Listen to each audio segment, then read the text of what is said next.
Всем зрителям большой привет! С вами Ктархонт, это Hearts of Iron 4 и новое дополнение, которое принесло новые фокусы для Франции, а также интересные ачивки. И первая ачивка, за которую мы с вами возьмемся, это привести к власти Наполеона VI и контролировать регион Москва. Чтобы выполнить эту ачивку, нам с вами необходимо восстановить национальный блок, пройти в использование Лиги, а потом провозгласить Третью империю. И именно тогда к власти придет Наполеон VI, и мы сможем отомстить Британии, отомстить немцам, отомстить Советскому Союзу, реорганизовать Голландию. Как вы понимаете, много всего нас с вами в будущем ждет. Так что усаживайтесь поудобнее и всем приятного просмотра. Позвольте вам представить игровой канал Grace. Автор данного канала выпускает ролики по всеми вам любимой Hearts of Iron 4. Множество разнообразных прохождений данной игры вы найдете у него на канале. Кроме того, он проводит стримы как по оригинальной игре, так и по разнообразным модификациям к ней. Посмотрите-ка, даже стрим за Казахстан. А ведь многие меня это просят, а он уже сделал, поэтому можете заценить и посмотреть. Кроме того, у него на канале есть и игры подобного жанра. Например, «В тылу врага 2». Ссылку на канал вы найдете в описании. Переходите, зацените.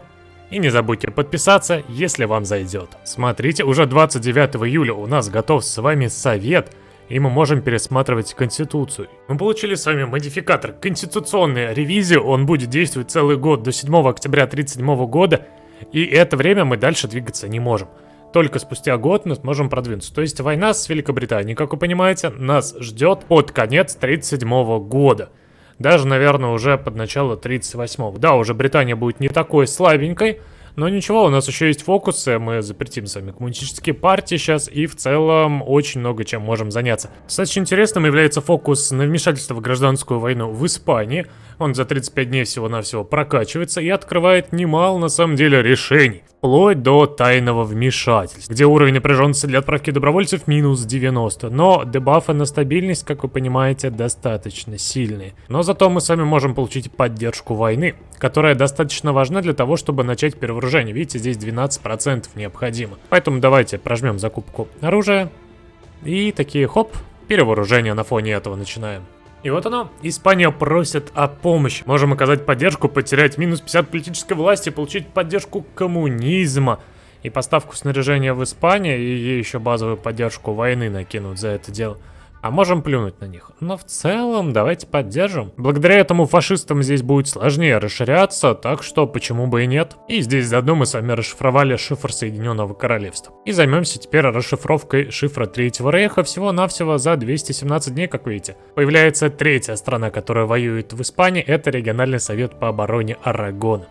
Как видите, анархисты восстали в гражданской войне. Выполнили первую с вами успешную операцию на внедрение в правительство в Соединенное Королевство. Закрываем.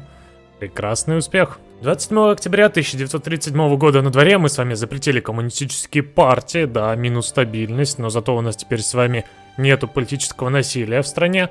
И теперь у нас следующий фокус — это отменить закон об изгнании доступен. Уберем с вами разделенное правительство наконец-таки. И производство, видите, как выставлено, я постепенно увожу производство на танки, которые станут основой нашей будущей армии. Отменили закон об изгнании, и теперь можно возвращать королевскую семью. Для ачивки нам надо именно провозгласить Третью империю и вернуть к власти Наполеона, который уже является шестым. Погнали. Разгласили с вами Третью империю, и теперь мы с вами Французская империя. И вот он, Наполеон VI. И вот оно событие, связанное с этим. Наполеон VI заявляет права на престол Франции. И он официально получил титул императора французов. Да здравствует Наполеон VI.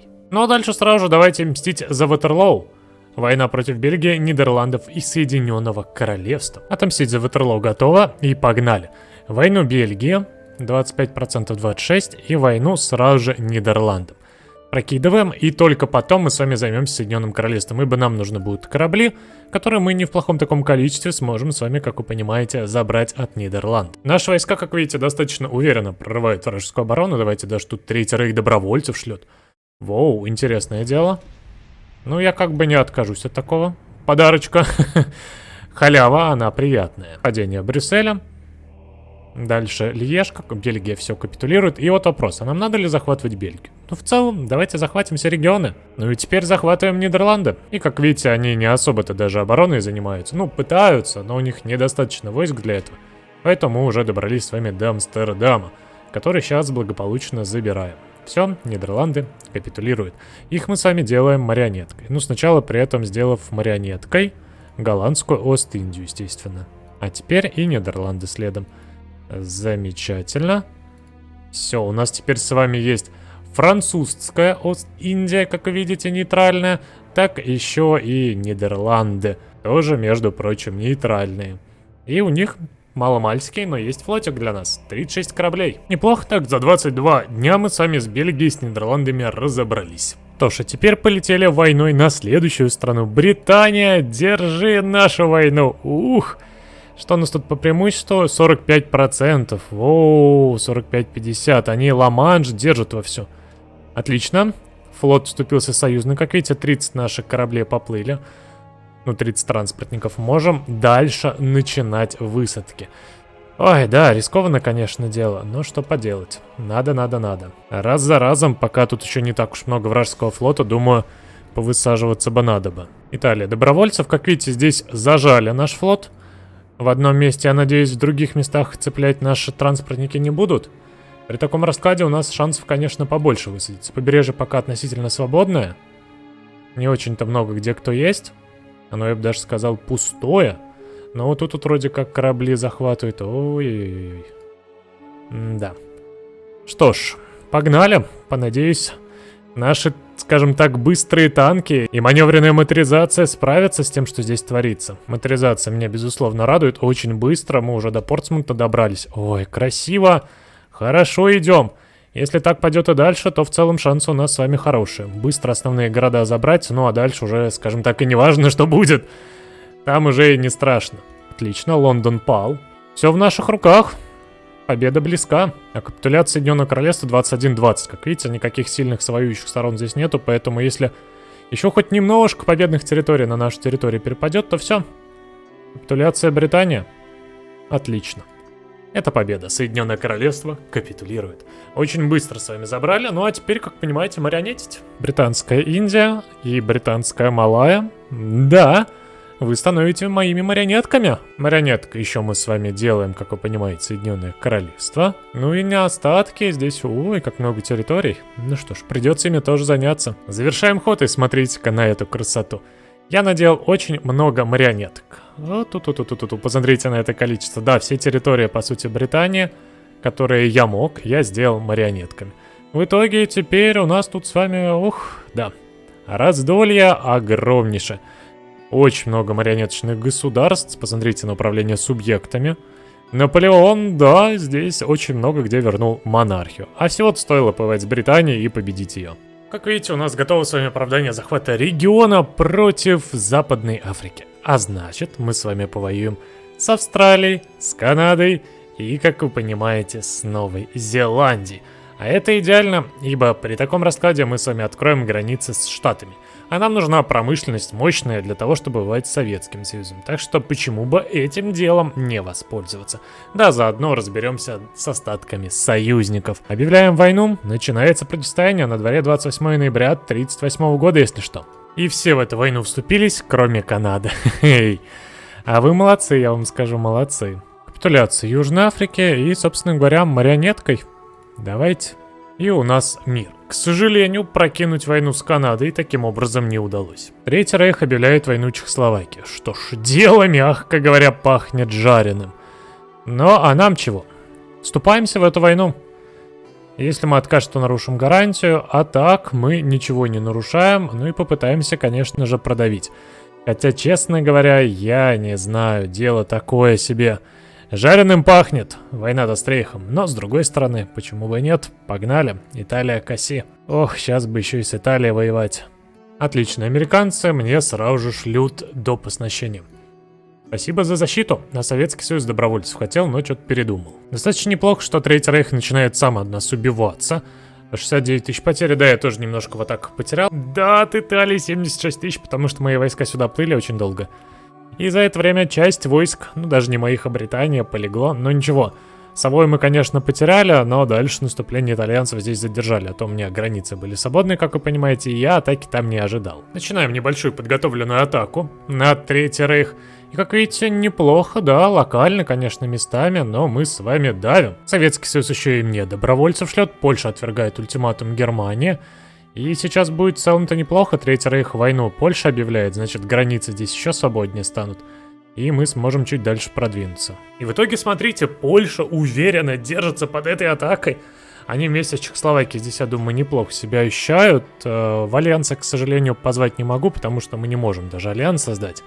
Единственное, пакт о ненападении можем запилить, и все. Но это классно. То, что Польша с чехами держатся, это прекрасно. Ибо в этот момент они отвлекают часть дивизии, а мы с вами продолжаем давить. Прокачал фокус на возвращение в Бородино, но пока мы его брать не будем, ибо я хочу взять вот этот вот фокус. Военное обязанность населения 3%, время подготовки минус 20 и фактор военное обязанность населения 25%. Падение Франкфурта, как видите, уже неплохо продвинулись на севере.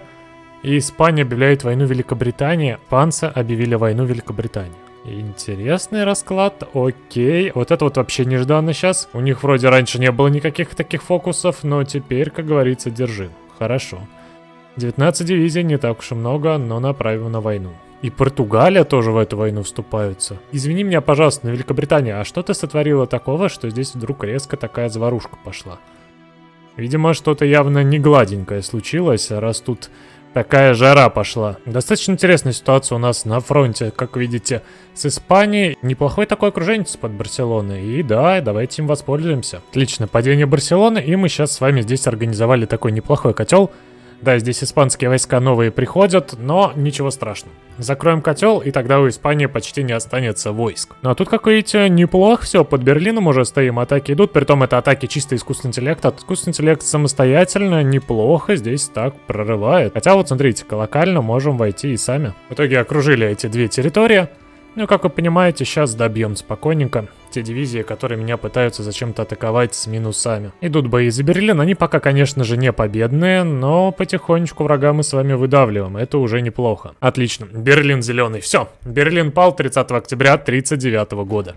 Нечего было на чехов нападать. Рейху мы все-таки показали свои зубы, хотя потеряли очень много людей, но в целом пока неплохо себя ощущаем. Кроме того, с испанцами у нас вполне себе удачно, посмотрите-ка.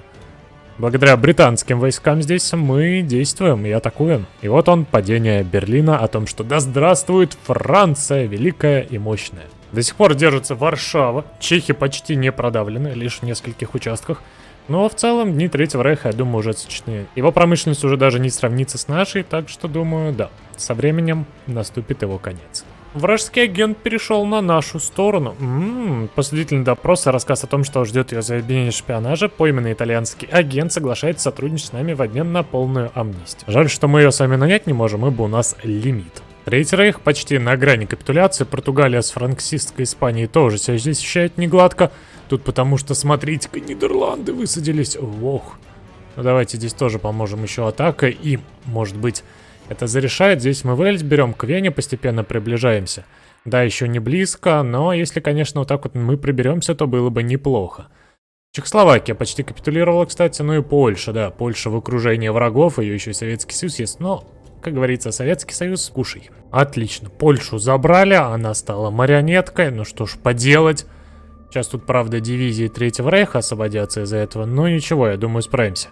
Мы с вами уже близки к Вене, так что недолго осталось, я думаю, пировать противнику. 22-20, ведем битву за Вену. Я думаю, как только она капитулирует, победа будет за нами. Можно, конечно, было дождаться капитуляции чехов, и при таком раскладе мы бы еще и Чехословакию сами отжали, но да ладно. И так вышло вполне себе неплохо. Смотрите-ка, сколько территорий. Да. Каким-то макаром... Что? Государство французское есть против нас. А почему мы владеем территорией Варшавы? Вроде же Советский Союз сделал марионетку, нет? Нет, видимо. Ну да ладно. Хорошо. Я не против. Самый грозный противник, как видите, побежден. Третий Рейх пал. Мы потеряли 1 000 000 солдат, 80% наш вклад, в целом неплохо. Ну, хотя и Рейх тоже потерял почти 1 000 000. Теперь остается Португалия, Испания. Голландцы пытаются сдержать Порту, но ничего, сейчас придем им на поддержку войска. Ну и да, нам надо будет решать вопрос с Италией, не так-то легко, но постараемся Дуча пробить. А еще в эту войну успела внедриться Венгрия, ну и как вы понимаете, да, Венгрия, здравствуй, тоже будем с ней сейчас разбираться. У нас теперь с вами доступен фокус разобщить Германию. множество марионеток на ее территории сделать. Ну давай, 70 дней, зато нам и придется давить здесь повстанцев и сможем себя спокойно ощущать в дальнейшем. Начинаем также атаку на Италию. Прорвали немного горы, здесь тоже возвращаем свой регион. Ницца должна быть наша, истинно французская, но как иначе-то. И Триест тоже забираем. Как видите, уже приближаемся к Будапешту, здесь нам чехи активно помогают. Не зря мы с вами за них заступились и в целом развернули неплохую такую войну. И более чем удачно, смотрите-ка, мы пробрались уже в Венецию и идем захватывать дальше. Нас, как вы понимаете, уже не остановить. Италия эту атаку не сдержит. Франко уже на грани капитуляции, Венгрия капитулировала, ну и Португалия тоже жди нас в скором времени. Удалось даже организовать окружение в Италии, как видите, часть вражеских войск сейчас будет уничтожена. Падение Рима 15 июня 40 года, и как видите, здесь на фоне начинаются бои за Мадрид. Испания тоже будет повержена. А вот и разобщение Германии. Смотрите-ка, у нас здесь с вами королевство Пруссия, королевство Вестфалия, Шлезвиг-Гольштейн, Мекленбург, королевство Бавария, Вюртембург, Саксония. Ну и, конечно же, у Пруссии теперь почему-то Австрия. Жалко, что Австрию отдельно не выделили. Но война близится к завершению. У Италии остается 9%, и мы все ближе и ближе, скажем так, к тем заветным победным территориям. Ну, хоть где-то мечта Португалии сбылась. Смотрите, какие у нее огромные колонии. Да, она подсобирала мои территории, но это ее не спасает. Все, капитуляция, и мы можем мириться. Почему-то с Италией, с Португалией, с остатками Третьего Рейха изначально. Ну да ладно. Вот он мир. Воу. Да, Германскую империю я решил тоже оставить. В Польше, да, не очень логично, но у нас тут с вами будет Германская империя. Почему бы и нет? Разные вариации всяких немецких империй. Это самое оно. Ну и остается война, как видите, с французской Испанией. Она единственный член альянса оси. А тут я с вами наделал марионеток. Правда, французская империя почему-то... ну это наши колонии, я спрашиваю это. Тут у нас и Северная Африка появилась, и королевство Италии у нас тут с Виктором Эммануилом, как видите. Единственное, что Чехословакия здесь выделила Албанию, и еще здесь Эритрею выделила. А так, не критично. Италия почти все свои земли сохранила. Та-да-да-дам! Франкистская сфера процветания чего? Да, Франко при нейтралитете. Ух. Но легионерская Румыния вступила, вы не поверите, в альянс Японии. Да. Японский альянс теперь в центре, ну, почти в центре, ладно, наверное, даже, проще сказать, на Балканах расположен. И вполне себе уверенно они здесь чувствуют. А мы с вами готовимся к вторжению в Советский Союз. И у нас, кстати, теперь наш с вами великий альянс Рейнской конфедерации. Ух. Смотрите, почти вся Африка — это Рейнская конфедерация. И мало колоний в Азии, между прочим. Ну и почти вся Европа, да-да-да. Островок Швейцарии, Люксембурга, Чехословакии здесь остался. А так, это все Рейнская конфедерация. Как вы понимаете, теперь у нас достаточно много времени, чтобы спокойно подготовиться к войне с Советским Союзом. Кроме того, что мы сами будем клепать активную армию, как вы понимаете, и наши марионетки тоже будут сидеть не просто так, а действовать, расширяться, использовать свою промышленность и в целом наращивать мощь. Это очень хорошо, ибо наш альянс огромен, и никто нас уже не сдержит. У нас есть очень интересная веточка фокусов, это предложение Блюма Виолетта предоставить гражданство, а далее можно выйти и на Французский Союз.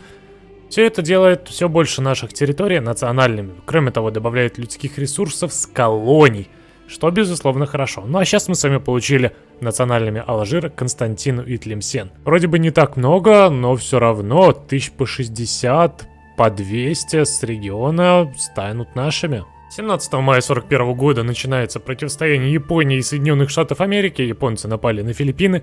Теперь они исследуют удар по южной зоне ресурсов. Ух, будут цели войны против меня получать. Ну что ж, пускай попытаются. Дело неплохое. Возможно, что-нибудь у них здесь и выйдет. Выполнили сами развитие колонии. И смотрите-ка, у нас теперь появляется временное правительство государств Бурунди и других. И в целом мы можем дать им контроль и сделать просто вассальное государство. Ну давай. Посмотрим хоть как это реализовано. Что нам это выдаст. Посмотрите на это огромное количество французских правительств разнообразных в Африке. Да, все эти страны достигли 90% и выше, как вы понимаете, подчинения, и благодаря этому мы смогли их выделить и сделать в них коллаборационные правительства. Ну ладно, скоординированный удар опасен, поэтому, что ж, обойдемся без него, просто объявим войну Советскому Союзу по стариночке, и у нас с вами аннексия. Ну что же, давайте, Французская империя объявляет войну Советскому Союзу. Заодно в эту войну призовем и Германскую империю, и Пруссию. Ну, я думаю, можно еще и призвать Великобританию, а заодно еще и Италию. Делаем достаточно красивое дело. Смотрите на это окружение. Да, советские солдаты сейчас попадут в окружение, потеряв немалую часть своих дивизий. По-моему, начало войны вполне себе неплохое. Итого 350 тысяч уже потерял Советский Союз. Мы, правда, с вами тоже 80 тысяч потеряли, но да ладно. И как я вижу, искусственный интеллект Советскому Союзу не особо подправили, ибо я просто прекратил атаки, встаю теперь в обороне, и, как видите, потери Советского Союза начинают расти. То есть он пытается отбивать территории, и не просто отбивать, а выбивать еще меня с территории. Вот здесь, кстати, одно единственное место, где он пробил, и он теряет людей. Очень много. Притом атаки в большинстве своем бессмысленные, то есть тут даже не пахнет шансом на победу, но он атакует. А в это время итальянцы своими 4 дивизиями сотворили удивительные вещи. Ну да ладно, не ожидал, честно говоря. А видите, и такое тоже бывает. Разведка, кстати, очень сильно помогает. Смотрите, какие у меня неплохие данные о Советском Союзе. Я вижу, что у него 2 миллиона солдат. Примерные шаблоны, кстати, могу узнать. И посмотрите, какие они. Как по исследованиям, и, кстати, да, по исследованиям очень странно. Смотрите, Советский Союз на 41 год до сих пор не взял ППШ. До сих пор не продвинулся к улучшению ППШ. Хотя бы по доктринам, да, он неплохо идет. Партия более-менее, по танкам хорош. По ротам вообще все ужасно, даже 39-го года не видится. Но вот промышленность, авиация в целом, это неплохо. Но вот слабость, конечно, с прокачкой пехотки, это странно. Но, видимо, так вот ему прописали развитие. Опа, а нашего-то агента схватили, посмотрите-ка. 200 пехотной снаряги нам надо, обычный уровень перспектив и длительность 61 день. Постараемся все-таки выиграть. Подождали немножко и давайте новую атаку. Локально, да, у нас, конечно же, не удается и места красные есть, но в целом 1 600 000 уже потерь у Советского Союза, как видите. А это значит, что на снаряге немало потерял, так что можем неплохо сейчас проатаковать. Удалось добиться небольшого окружения на 4 дивизии здесь. Прорыв, как видите, неплохой в Полесье. В целом, так, понемножечку, но Советский Союз мы с вами выигрываем. Выполнили с вами операцию, и смотрите-ка, мы успешно спасли всех своих агентов из плена в государстве. Неплохо. Смотрите, какую красоту нам с вами удалось сделать. 20, даже, наверное, больше дивизий. Сейчас здесь просто в окруженится, и это вполне себе неплохо, да. Мы смогли здесь сделать красоту. Все же какой приятный котел. И потери Советского Союза уже за 3 миллиона перевалили. Нифига себе тут под Ленинградом, смотрите-ка. Итальянцы просто везде. Они прям могут, но вопрос в том, что у них потеря огромная от этого. Сколько там Италия потеряла? 300 тысяч почти. А вклада особого нету, да, вроде выставки хорошая, и промышленность неплохую, отбирают и регионы нужные, хотя в Ленинграде уже почти ничего не осталось, видимо, из-за переноса. Но все же, жалко, что они здесь не удерживаются. К счастью, я успел помочь с Ленинградом итальянцам, и смотрите-ка, да, мы здесь стоим. Врагу как раз-таки пробиться и отбить его будет очень сложно, потому что здесь река широкая притом. Ну а мы сами здесь помогаем выдавливать дальше. А вот это интересно, Советский Союз декодировал наш шифр и передает нашу информацию своим полевым командирам. Они получают различные бонусы против нас на 30 дней. Ну, кстати, они неплохо это сделали вовремя, потому что у нас идет как раз очень уверенная атака. Ну что ж, временно придется ее приостановить, пока идут эти 30 дней. Советский Союз это особо сильно не спасет, и посмотрите на потери. Почти 5 миллионов солдат. 30 дней прошло, и наша атака пошла. Как видите, шифры мы с вами сменили, теперь Советскому Союзу сложнее угадать, где наши атаки, и почти везде все зелено и успешно. А тут высадка Великобритании еще, оу, как она здесь неплохо разрослась-то. Ну что ж, это прям удивительно, но союзники мои мне помогают более чем успешно. А локально Советский Союз, как видите, даже оборону особо не держит, и в Украину мы входим без особых проблем. Более того, Севастополь, Ялта, Керчь, все свободно. Ну скажем так, зачем оборонять столь важные позиции? Можно там, где-то на севере, пытаться остановить высадку британцев. Да уж, странная интервенция в Советский Союз выходит, но, видимо, и такое случается. У нас уже 1 миллион потерь, у Советского Союза почти 5,5. Ну, с учетом того, что у нас основная армия это пехота. Кстати, давайте я покажу вам шаблоны. Вот основной наш ударный пехотный шаблон. Да, я знаю, что он там для защиты нужен, но ничего, в контратаках себя неплохо показывает. И наш танковый шаблон, вот увидите его тоже на экране. Ну, понятное дело, почему мы так сами уверенно теперь даем. Примерное содержание дивизии 104-138. Все, Москва, как видите, захвачена. Но для полной красоты нам надо именно полностью контролировать регион Москва. Все идет успешно, у нас еще небольшие окружения, и мы почти у Сталинграда с вами стоим. Да, уже бои за Сталинград идут, как вы понимаете. Дни Советского Союза под коммунизмом сочтены, а вот нейтральной России еще дни впереди. А вот и оно, достижение выполнили. Мы с вами повторили подвиг Наполеона. Ну, конечно же, я доведу кампанию до конца, я одержу победу в этой войне. 42-69. А французская империя делает небольшое проникновение. Глубокое проникновение готово. Ну и да, реально глубокое. 28 февраля 43 года, и Советский Союз капитулирует. Эх, обидно, я совершенно чуть-чуть не доехал до Монголии. Ну да ладно. А вот и все, вот он послевоенный мир. Россия, как видите, с Путятиным, Казахское ханство, Узбекистан, Туркменистан, Таджикистан, Киргизия, Тано-Уренхай, Свободное государство Святого Георгия, Армянская автономия, Исламская республика Азербайджан, Украина, Беларусь, Литва, Латвия, Эстония. Все это теперь наши марионетки. Посмотрите на Рейнскую конфедерацию. На дворе 1 марта 43 года, а мы с вами вполне себе немалую часть земель захватили. Самое важное, что у нас под контролем Британия, весь Советский Союз, по сути, Третий Рейх и Италия. Нас с такой силой, как вы понимаете, не остановить. А вот и подошла серия к логическому концу. Я не стал разбивать ее на 2, на 3 ролика, я все ужал в один, желая сэкономить ваше время. Если вам интересно, сколько затраты, то 5 с лишним часов у меня заняла чистая запись. Понятное дело, что еще монтаж и все остальное. В целом, да, немало времени ушло, но зато мне удалось весь материал и выполнение всей ачивки, я надеюсь, достаточно понятно изложить в этом ролике. Если у вас есть какие-то вопросы, уточнения, хотите что-то поподробнее расспросить, то пишите в комментарии, я все читаю, и если у вас что-то такое есть, то обязательно отвечу и постараюсь помочь. Если же говорить про свои ощущения, то да, мне понравилось за Францию играть, она играется живее, интереснее, больше фокусов.